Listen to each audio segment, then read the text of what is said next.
Taat sama Tuhan itu jangan tunggu sampai situasi itu friendly. Tuhan tidak suruh kita melakukan apa yang nyaman. Tuhan suruh kita melakukan apa yang benar. Do what's right, not what's convenient. Jangan lakukan apa yang nyaman, bahkan aman. Ini resikonya besar.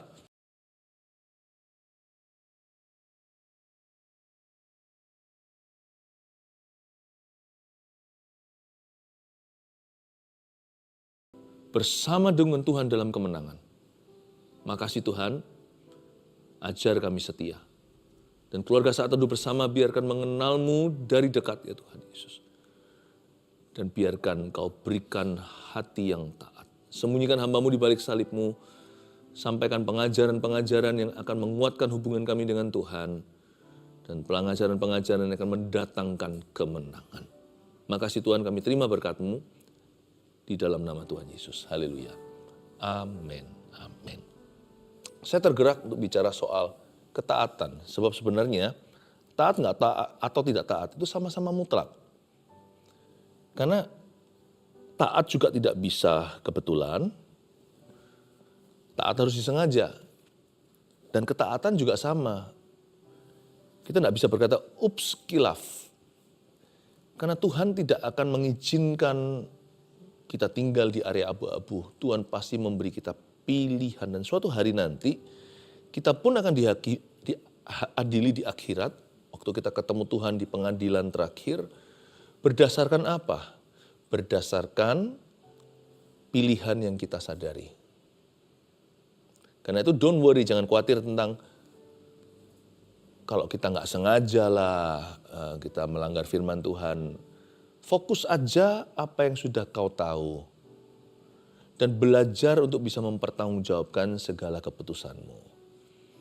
Karena tahun ini biarkan bisa menjadi tahun berkat buat setiap kita. Bukan berarti kalau taat otomatis akan selalu diberkati, nggak pernah mengalami pencobaan.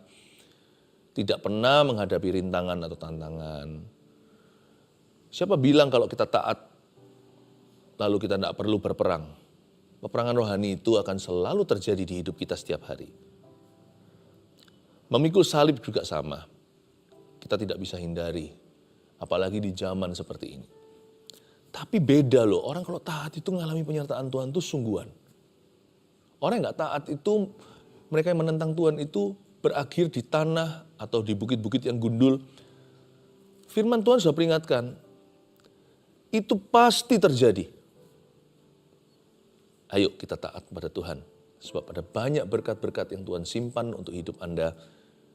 Yang Tuhan mau cairkan segera. Dan lebih daripada sekedar menerima berkat. Orang yang taat akan jadi berkat.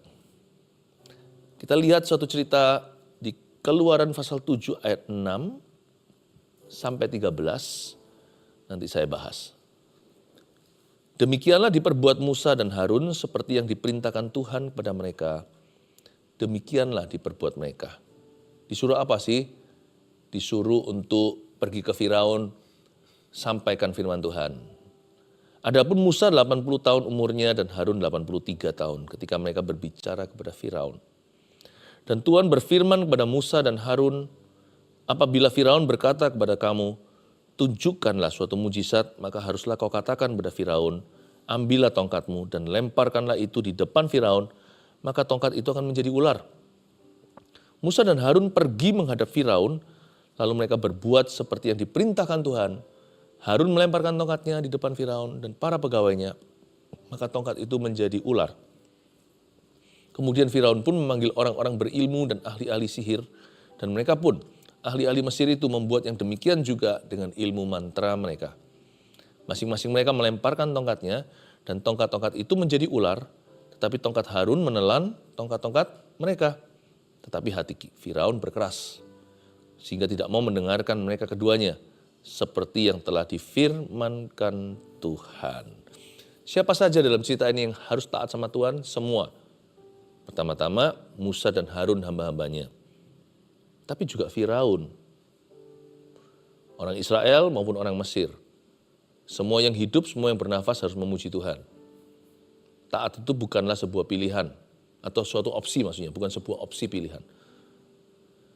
Mentaati perintah Tuhan itu sudah sepatutnya seyogyanya, selayaknya, karena kita adalah ciptaannya dan karya tebusannya. Kalau kita berutang budi kepada siapa-siapa, terutama adalah kepada Allah kita yang menjadikan kita. Kita sudah dibeli dengan darah yang mahal. Taat menjadi satu-satunya respon yang benar untuk mengikut Tuhan. Nggak bisa loh kita itu mengikut Tuhan kalau nggak taat.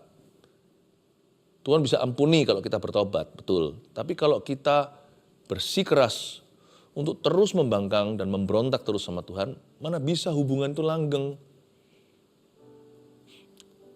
Taat itu adalah sudah menjadi esensi hubungan kita dengan Tuhan Yesus. Loh, bukannya Tuhan cinta orang berdosa. Iya, Tuhan itu mencinta orang berdosa. Ia mati bagi mereka supaya mereka diampuni dan memperoleh kesempatan baru. Jangan sia-siakan kesempatan itu. Tuhan tidak menobatkan kita supaya kita murtad. Tuhan menobatkan kita supaya kita jadi ciptaan baru yang lama sudah berlalu. Supaya kita merdeka, maka Kristus memerdekakan kita. Bukan supaya kita kembali menjadi hamba dosa, masuk dalam perbudakan iblis. Taat itu sudah menjadi lifestyle-nya orang benar. Saya nggak berkata bahwa kalau kita taat, kita nggak bisa buat salah, kita nggak bisa berbuat dosa lagi. Kadang-kadang kita masih melakukan kesalahan. Kadang-kadang pun masih jatuh dalam kebiasaan buruk. Beberapa orang masih jatuh bangun di dalam dosa. Tapi taat harus sudah menjadi tekad. Meskipun nanti hasil akhirnya tidak sempurna, darah Yesus nanti akan menguduskan kita. Kasih karunia atau anugerah Allah yang menyempurnakan, tetapi tidak boleh kita itu mengadopsi hidup yang tidak taat pada Tuhan sebagai normalnya. Jangan jadikan gaya hidup itu diterima di hidupmu. Tidak taat itu musuh besar kita setelah kita selamat. Jangan kita normalisasi apa yang mendukakan hati Tuhan, lalu kita berkata, ya itulah aku. No, it's not you. Kalau kita jatuh, lalu kita berkata, ya memang aku kan masih manusia. Ya memang beginilah saya. Aku dari dulu ya begitu. Jangan lupa, dari Yesus sudah membelimu. Anda dan saya sudah tidak berhak berkata, aku dari dulu memang begitu. Kan sudah ada intervensi Tuhan. Sudah ada interupsi salib. Di mana Yesus masuk dalam hidupmu dan memberimu sifat yang baru. Bukankah Yesus sudah menyalibkan kedagingan kita dan bukannya Yesus sudah menjadi jalan kebenaran dan kehidupan. Kalau seorang berkata, ya memang itulah aku, not true. Yang bicara itu adalah dosa di dalam dia. Nggak sepatutnya dia berkata, inilah saya. Bukan, lebih tepatnya inilah saya yang jatuh. Inilah saya yang memberontak. Tergantung saya itu siapa. Kalau kita percaya kuasa pengorbanan Tuhan, kalau kita hari ini memberi diri dipimpin sama Roh Kudus, kita bisa melawan kok. Kita nggak boleh berkata ini saya, bukan, tapi ini saya yang baru. Enyah kau setan, pergilah di dalam nama Yesus. Aku tidak akan menuruti kamu. Baru kita berkata inilah aku yang diperbaharui. Sekarang kita lihat bagaimana Musa dan Harun taat. Ayat 6, demikianlah diperbuat Musa dan Harun. Mereka langsung aja pergi ke Firaun, sampaikan firman Allah sesuai dengan yang mereka dengarkan tadi. Demikianlah diperbuat Musa dan Harun, garis bawahi, seperti yang diperintahkan Tuhan kepada mereka, demikianlah diperbuat mereka. Saya ulangi yang dari kata-kata yang kita garis bawahi tadi. Seperti yang diperintahkan Tuhan, demikianlah diperbuat mereka. Taat itu sesimpel itu loh, sesederhana itu. Just do as told. Lakukan saja sesuai perintah. Keep simple, belajar terus sederhana. Makin lama kenal Yesus, makin tua usia kita. Jangan jadi semakin kompleks, semakin rumit, semakin membingungkan. Setan jangan diajak dialog dalam pikiran. Ya Tuhan ngomong gini, tapi kan aku enggak begitu. Nah itu membuat komplikasi. Tuhan bilang begini, tapi susah itu. Nah, itu sudah menuduh bahwa Tuhan tidak adil kepadamu. Bahwa permintaan Tuhan, instruksinya, perintahnya itu keterlaluan. Nah, berarti dengan demikian kita sudah sepakat sama setan. Karena itu yang dilakukan oleh setan terhadap Adam dan Hawa. Lebih tepatnya Hawa. Bukankah Tuhan memerintahkan, masa? Bukannya justru sebaliknya, kalau sampai kamu makan, kamu jadi seperti Tuhan. Tuhan itu menyimpan yang baik dari kamu. Tuhan itu memperberat hidupmu. Dia mengambil your freedom atau kebebasanmu. Bagaimana kita bisa menang kalau kita sepakat dengan musuh? Ngerti nggak ngerti, mau nggak mau kita harus jadi yes man dulu sama Roh Kudus. Bukannya ikut Tuhan itu harus beriman. Iman itu bukan iman-imani, iman itu percaya dia siapa. Nah, kalau kita percaya dia itu sempurna, maksud hatinya selalu mulia, tidak punya maksud busuk dalam hidup kita, tidak punya rancangan celaka. Tuhan ngomong kita belum ngerti, lakukan dulu. Karena dia pasti betul, kita pasti salah. Kalau kita belum mengerti, bukan berarti Tuhan yang salah. Bukan berarti Tuhan yang harus mencocokkan diri sama kita. Kita nanti cepat lambat akan memahaminya. Atau lebih memahami. Tapi lakukan dulu, do as told. Lakukan seperti yang diperintahkan. Demikianlah diperbuat Musa dan Harun, seperti yang diperintahkan Tuhan kepada mereka. Jangan ditambah, jangan dikurang. Jangan suka potong-potong firman, jangan korting kehendak Tuhan. Ya, misalnya ada orang diberitahu kalau kamu itu harus mengampuni orang yang bersalah kepadamu, berkati. Tapi kan Tuhan tidak suruh aku memberkati sungguhan kan. Paling cuma dengan mulut saja, kan saya tidak harus minta maaf dulu kan. Jadi kita tuh bisa negosiasi. Kita bisa negosiasi suatu perintah. Itu kita mencoba untuk cari celah. Nah, disinilah kita melakukan satu kesalahan, yaitu kita tidak perbuat persis seperti yang diperintahkan. Tapi kita cari kawiannya, palsuannya. Kita cari beberapa grade lebih rendah dari itu. Kita cari jalan tikusnya. Kalau bisa nggak persis plek seperti yang diperintahkan, jangan 100%, 99. Kalau bisa ditawar lagi, turun 75. Kan sedikit taat kan lebih baik daripada enggak sama sekali kan. Jadi kita bisa menghibur diri kita sendiri dan pembenaran. Itu bukan yang dilakukan Musa dan Harun. Tuhan ngomong A, dia lakukan A. Tuhan berhenti di C, dia enggak lanjut ke D. Itulah artinya seperti yang diperintahkan Tuhan pada mereka itu letterlek. Orang-orang Belanda bilang begitu, atau literally, atau harafiah, menggenapi perintah itu sampai ke huruf terakhirnya. Tidak melampaui, tidak mengurangi apa-apa. Seperti yang diperintahkan Tuhan kepada mereka. Demikianlah diperbuat mereka. Taat itu mutlak. Dan taat itu sederhana. Lakukan saja seperti yang Tuhan perintahkan. Ayat 7. Adapun Musa 80 tahun umurnya. Kakek-kakek dia. Harun kakaknya lebih kakek lagi. Harun 83 tahun. Mereka terpaut 3 tahun usia ketika mereka berbicara kepada Firaun. Aduh, punggungnya, pinggulnya udah encok semua. Kita kadang-kadang terlalu memfantasikan orang-orang zaman dulu. Orang zaman dulu persis seperti hari ini. Sekalipun zaman itu orang hidup sampai melampaui 100 tahun. Tapi kalau sudah umur 80 ya tetap sudah menua lah.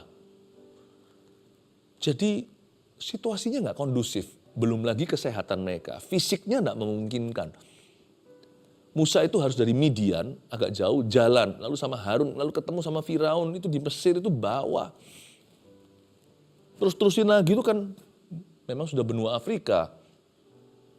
Untuk traveling aja sudah ampun-ampun. Suruh bicara sama raja. Gemetarlah, mungkin Musa yang minder, merasa dirinya gagap segala. Dia mungkin merasa aku enggak mumpuni. Aku bukan kandidat yang terbaik. Dan juga selain itu, bukan hanya bicara dengan sembarang raja, dia bicara dengan seorang raja yang merupakan pendosa terbesar di kalangan politikus hari itu.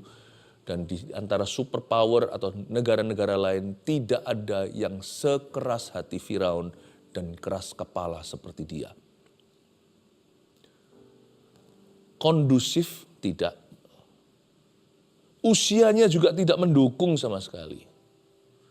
Taat sama Tuhan itu jangan tunggu sampai situasi itu friendly. Tuhan tidak suruh kita melakukan apa yang nyaman. Tuhan suruh kita melakukan apa yang benar. Do what's right, not what's convenient. Jangan lakukan apa yang nyaman, bahkan aman. Ini resikonya besar. Dia masuk di dalam bahaya. Karena jangan lupa, kalau kita cek historinya Musa, Musa dulu sempat jadi buron orang Mesir.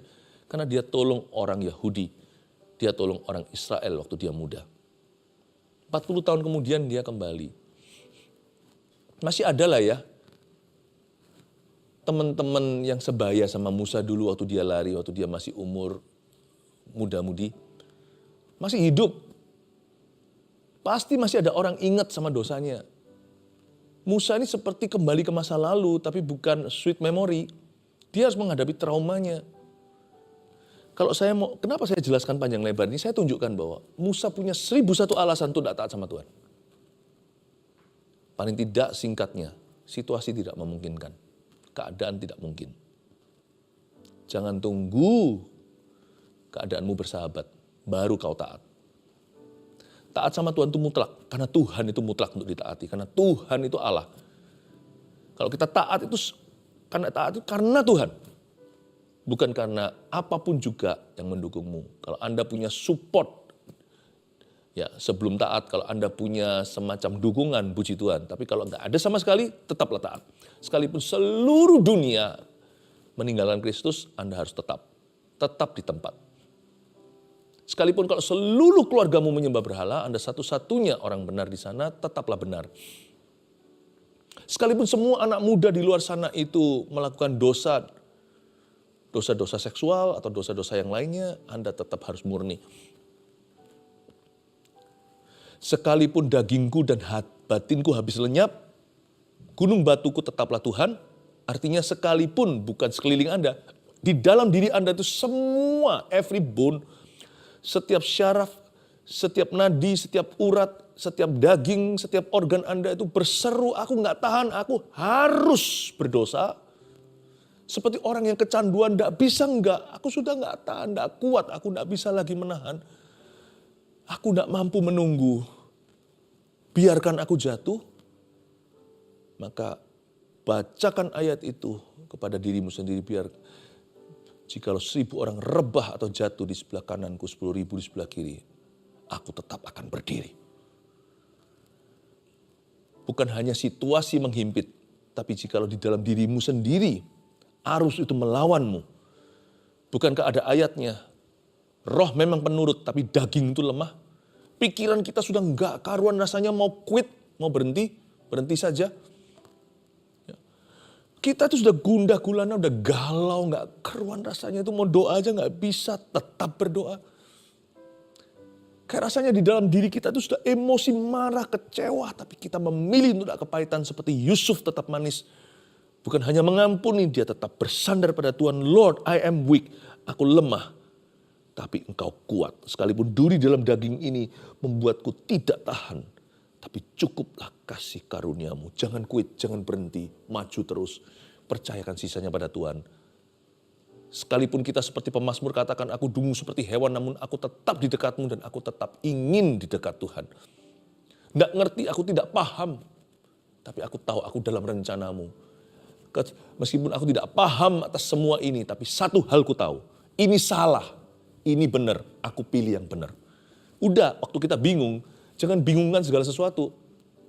Fokus kepada apa yang sudah kau tahu. Mana yang betul, mana yang salah. Mana yang benar, mana yang salah. Fokus pada yang benar. Pilih yang betul. Itu namanya taat. Suatu hari kita nggak bisa berdalih kalau Tuhan berkata, kenapa kamu nggak taat? Ya Tuhan, karena orang lain berkata. Kenapa kamu nggak taat? Karena tidak ada orang yang mendukungku. Kenapa kamu tidak taat padaku? Ya karena situasi sikonnya tidak bersahabat. Atau Tuhan karena aku bingung Tuhan. Tuhan bisa tanya, aku tahu kamu bingung. Tapi saya tanya, do you know, tahukah kamu bahwa hal yang kamu lakukan setelah itu adalah salah? Ya tahu Tuhan, tapi aku terpaksa, aku terbawa. Tahukah kamu? Tahu Tuhan. Ya sudah, itu jawabannya. Berarti kamu sengaja, itu mutlak keputusannya.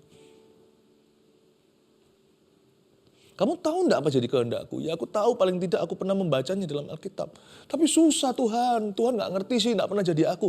Lalu Tuhan akan suruh kita berhenti bicara, stop. Tuhan interupsi, aku pernah jadi kamu.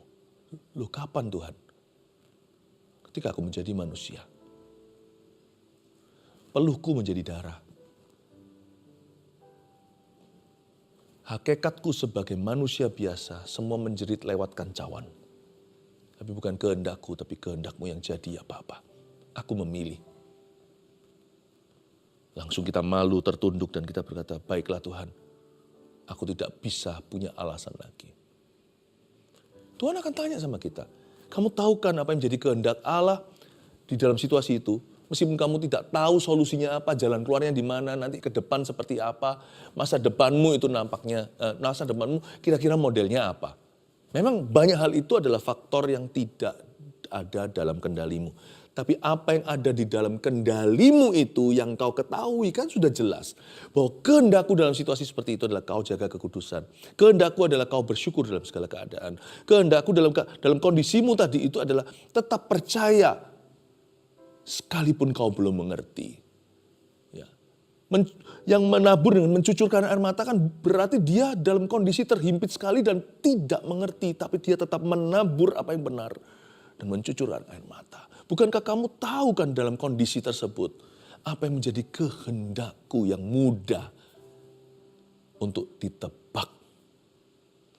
Iya Tuhan, berarti taat atau tidak taat itu mutlak.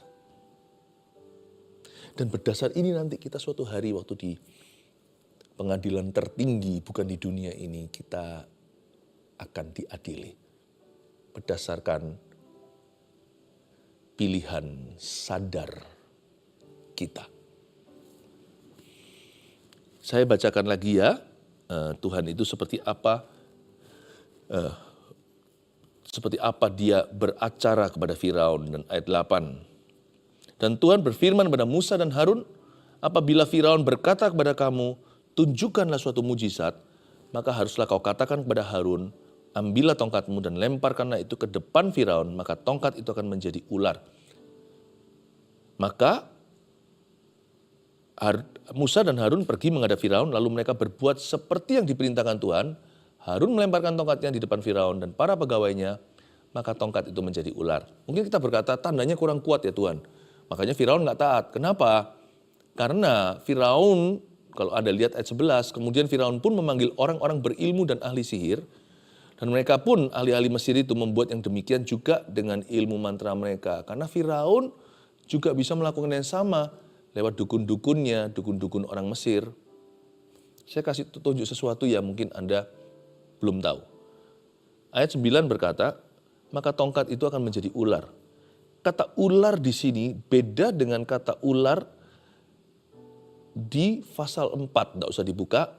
Itu kejadiannya saat ada semak belukar terbakar waktu Musa pertama kali ketemu Tuhan. Tongkat yang sama di tangan Musa itu disuruh sama Tuhan agar Musa lemparkan ke tanah. Tuhan mau tunjukkan sesuatu dan Tuhan mau memperlengkapi dia untuk misi yang segera dia emban. Waktu itu jadi ular, betul. Tapi kali ini di depan Firaun sungguhan jadi ular. Seperti dulu, hanya bedanya kata ular di sini saat dia berdiri di depan Firaun itu pakai kata tanin, T-A-N-N-I-N, yang artinya bukan hanya snake, tapi crocodile. Ini bukan ular kecil. Gede banget. Firaun tidak mungkin bisa salah paham. Itu jelas-jelas Tuhan. Dan Firaun tidak bisa berkata ini kan aku nggak ngerti, sedegil-degil hati. Dia pasti paham itu tangan Allah. Ini bukan hanya snake, dalam bahasa Inggrisnya, tapi great serpent. Itu bukan hewan yang ada kali, karena kita tahu semuanya Sungai Nil itu kebanggaan Mesir, bahkan sumber kehidupan negara itu, ya, sumber air. Itu juga crocodiles infested, atau di dalamnya, di pinggirnya itu banyak sekali yang namanya crocodile itu apa? Buaya-buaya Mesir. Ini bukan hanya buaya tanin, saya nggak berani bayangkan, udahlah kita nggak usah terlalu jauh imajinasinya. Tapi ini antara ular besar ala anaconda, seperti anaconda, dan juga buaya raksasa Sungai Nil yang terkenal itu. Saya tidak tahu apakah ini spesies jenis baru atau salah satu, hanya Tuhan yang tahu, tapi ini tongkat berubah jadi sesuatu yang gede, ini bukan magic show. Ini miracle undeniable, ini sebuah mujizat yang tidak bisa disangkali. Dan itu membuat matanya Firaun terbelalak lebar hampir keluar.